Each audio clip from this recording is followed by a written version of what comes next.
അവിടെ എന്താ സ്പെഷ്യൽ? ഇവിടെ നിന്ന് ചൂട് എന്താണ് വെത്തളില്ലല്ലോ, ചൂട് വത്തൽ മീന്, വേളൂരി വേളൂരിയാ വെത്തള അങ്ങനെ എന്തോ ഒരു മീനില്ലേ, വേളൂരിയോ വേളൂരില്ല വെത്തള്, അതും ആ മീൻ കറി, അത് കറി വെച്ചു പറഞ്ഞു. ഇവിടുന്ന് മേടിച്ചു. പിന്നെ അതിന്റെ മത്തിയും കൊടുക്കുന്നുണ്ടായിരുന്നു.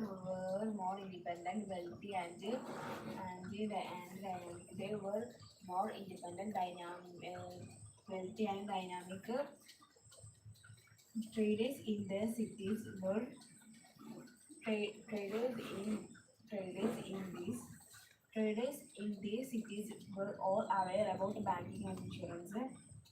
Traders ഇവിടെ ഇന്നലത്തെ പോലെ തന്നെ മോര് കറിയും മീൻ വറുത്തതും കോഴിമുട്ട സൂപ്പറാണ്.